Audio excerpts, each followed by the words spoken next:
Today on the channel, we're going to be taking a look at the Hyperion Pro Joy-Con controller from NYXI. Now, this is the latest and greatest release. It comes in green, also comes in a variety of different colors, but namely, this is the replacement for your stock joysticks. They've got models out there for the OLED as well as the regular switch, so either one you've got, it's covered in both case scenarios. Biggest selling point in my eyes for this is this 100% eliminates Joy-Con drift because this uses Hall effect technology, which is quite good, quite impressive. Inside the box, we've got the middle connecting piece for both Joy-Con controllers. That way you can use it as, you know, your kind of own pro controller.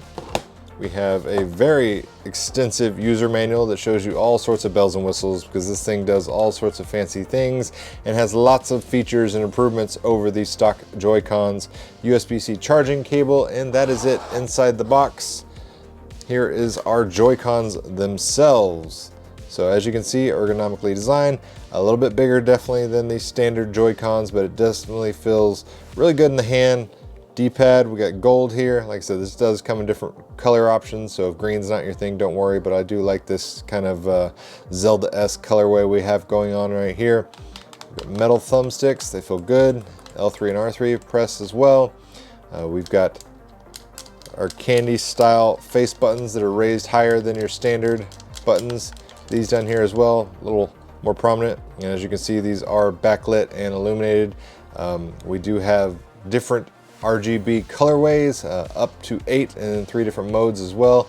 And there's also 5 different vibration settings as well. So, I mean, like I said, you can really customize this to your personal preference, to your heart's desire. Triggers, everything feels good. I will say the back button triggers do feel a little bit mushier than the front button triggers. But that's not necessarily the worst thing in the world. It's not the same kind of click material. But the actual face buttons, they do feel nice, responsive, nice clicky tactile feel. L3, R3, those also, again, nice tactile feel inside those, and the joysticks themselves, nice, smooth, no binding or anything like that. We have your standard little SL and SR buttons on each Joy-Con, and then around back we have a little bit of extra going on. So we've got programmable mode buttons here. This also has turbo functionality, which is awesome. I know a lot of people prefer to use that in fighting games, me not so much, but it is out there. You can also program these buttons to do pretty much anything, run all sorts of crazy macros on your Switch console. So that is a cool feature. We also have sensitivity adjustments for the vibration settings. So we can go through and, you know, toggle these and get different levels of vibration. Like I said, again, fine tune it the best you want. Colorways, like I said, very cool, very awesome that we have RGB options. Very easy to change. You're gonna hold the turbo button here and you're gonna push your button. And you can easily cycle through the colors that way, and you can have them independent of one another, so you can have different colors. Like I said, very customizable. Let's go ahead and put it in this little docking station here. If I can get that to slide in there. There we go. So as you can see, pretty decent size, feels good in the hand.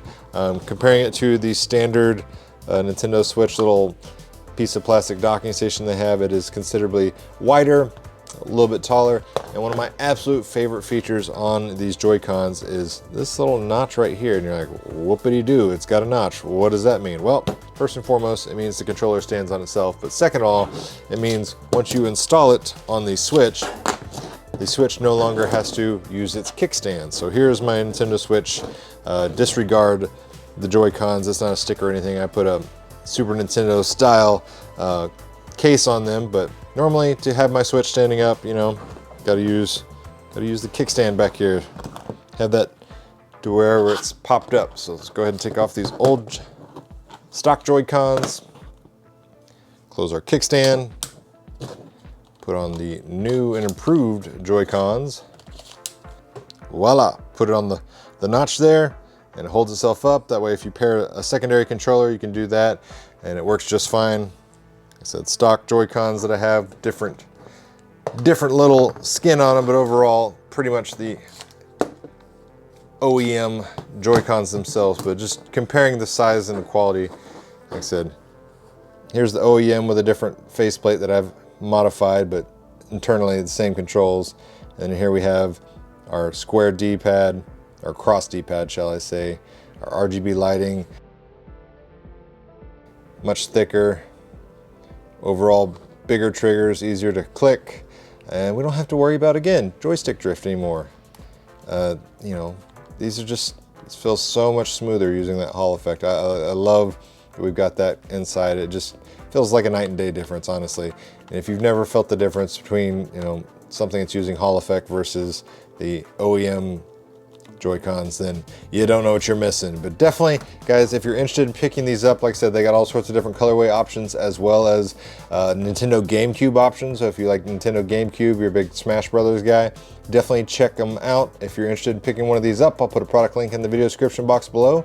But that does it for this quick unboxing and video review of the product. If you enjoyed the content, make sure you hit the like button, share this video with your friends if you found the information helpful. And as always, thanks for watching, guys. It really means a lot.